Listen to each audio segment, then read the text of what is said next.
Hello friend, आज की इस वीडियो में बेसिकली बात करने वाले हैं जीओटी के एग्ज़ाम में मेजर क्या क्या बदलाव आया है उसके बारे में। कंप्लीट कंपैरिजन यहाँ पे करेंगे प्रीवियस वर्सेस नाउ का। तो चलिए आइए देखते हैं वन बाय वन करके सारा कुछ इन डिटेल में।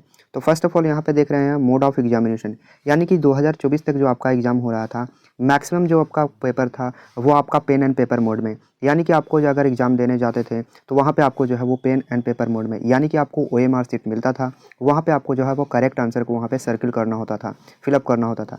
लेकिन कुछ ही ऐसे सब्जेक्ट थे जिसका आपका सीबीटी मोड में होता था, यानी कि कंप्यूटर बेस्ड टेस्ट होता था। लेकिन आपका आपका जो है वो 2025 से वो सारा सब्जेक्ट का जो है वो सीबीटी मोड में एग्जामिनेशन होगा, यानी कि कंप्यूटर बेस्ड टेस्ट होगा। तो चलिए आइए देखते हैं फर्दर और क्या क्या इसमें बदलाव आए हैं।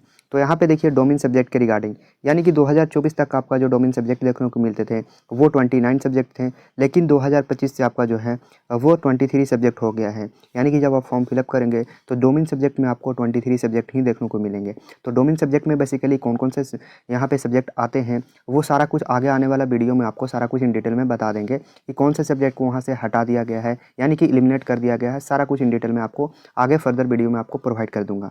तो यहाँ पे देखिए फर्दर बात करने वाला है यहाँ पे लैंग्वेजेस ऑफर्ड, यानी कि 2024 तक आपका जो लैंग्वेज ऑफर किए जा रहे थे वो आपका 33 लैंग्वेजेस था। यानी कि सीयूटी का एग्जामिनेशन जो है वो आपका 2022 से अभी तक 2024 तक हुआ है, लेकिन जो आने वाला 2025 है उसमें आपको लैंग्वेजेस हैं वो 13 लैंग्वेजेस ही देखने को मिलेंगे। तो चलिए आइए देखते हैं और क्या क्या बदलाव आया है।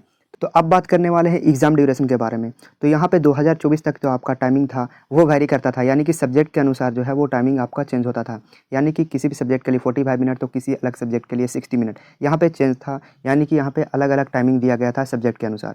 लेकिन आपका 2025 से क्या किया गया है, सारे सब्जेक्ट के लिए यहाँ पे 60 मिनट यानी कि 1 आवर यहाँ पे कर दिया गया है। 1 घंटा आपको कंप्लीट दिया जाएगा जो कि सीबीटी मोड में कंडक्ट किया जाएगा, यानी कि कंप्यूटर बेस्ड टेस्ट होगा आपका। तो चलिए आइए देखते हैं फर्दर यहाँ पे। तो यानी यहाँ पे देख रहे हैं आपका क्वेश्चन पेपर, यानी कि पहले जो था क्वेश्चन में क्या था कि आपका यहाँ पे 60 क्वेश्चन मिलते थे, यानी कि अगर 60 क्वेश्चन मिल रहे हैं किसी सब्जेक्ट में तो आपको बनाने होते थे 50 क्वेश्चन। वही मैं बात करूँ, अगर 50 क्वेश्चन मिल रहे होते थे तो आपको वहाँ पे बनाने होते थे 40 क्वेश्चन। तो यहाँ पे आपको एक्स्ट्रा क्वेश्चन मिल जाता था। लेकिन आपका 2025 से क्या हो गया है कि यहाँ पे आपको सिर्फ और सिर्फ 50 क्वेश्चन ही मिलेंगे। जो भी सब्जेक्ट चूज कीजिएगा वहाँ पे 50 क्वेश्चन है और सारा का सारा कंपलसरी है, यानी कि एक्स्ट्रा में आपको ऑप्शनल कोई भी क्वेश्चन नहीं मिलेगा, यहाँ पे चूज करने का कोई भी नहीं मिलेगा। यानी कि फिक्स आपका 50 क्वेश्चन है, टाइमिंग भी यहाँ पे फिक्स 1 आवर मिलेगा। तो यहाँ पे देखिए, चलिए आइए फर्दर और भी देखते हैं कि क्या क्या बदलाव किए गए हैं। तो यहाँ पे देख रहे हैं मार्किंग स्कीम में।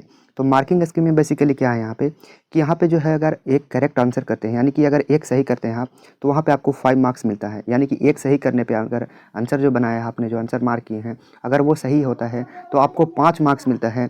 वही अगर वो गलत हो जाता है तो -1 मार्क्स आपका चला जाता है, यानी कि डिडक्ट कर लिया जाएगा, रिड्यूस हो जाएगा। वही मैं बात करूँ अगर 2025 में, ये बेसिकली सेम रहने वाला है, इसमें कोई भी बदलाव नहीं किया गया है। तो चलिए आइए देखते हैं फर्दर और क्या क्या चेंज किए गए हैं। तो यहाँ पे देखिए सब्जेक्ट चॉइस में, यानी कि 2024 तक ये था कि अगर आपने क्लास 12th में अगर साइंस स्ट्रीम से हैं या कॉमर्स स्ट्रीम से है, लेट सपोज दैट आपने साइंस स्ट्रीम से हैं, तो आपको फर्दर जो यहाँ पे सीयूटी में सब्जेक्ट चूज करने होते थे वो साइंस सब्जेक्ट से ही चूज करने होते थे। लेकिन अब जो है वो 2025 से क्या है, इसमें बदलाव किया गया है, चेंज किया गया है। अब ये है कि आप किसी भी सब्जेक्ट को यहाँ पे चूज कर सकते हैं, यानी कि आप जिस भी सब्जेक्ट में इंटरेस्ट रखते हैं वो सब्जेक्ट को आप चूज कर सकते हैं।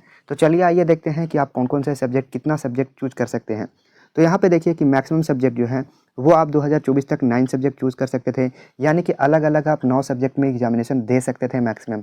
लेकिन 2025 से इसको लिमिटेड कर दिया गया है, यानी कि मैक्सिमम आप 5 सब्जेक्ट ही चूज़ कर सकते हैं, उससे ज़्यादा आप चूज नहीं कर सकते हैं। फॉर्म फिलअप करेंगे तो मैक्सिमम जो है वो आप 5 सब्जेक्ट ही चूज कर पाएंगे, उससे ज़्यादा नहीं कर पाएंगे। तो चलिए आइए देखते हैं और क्या क्या बदलाव किया गया है। तो यहाँ पे देखिए कि जनरल टेस्ट का जो है वो रीनेम किया गया है, नाम में थोड़ा सा चेंज किया गया है।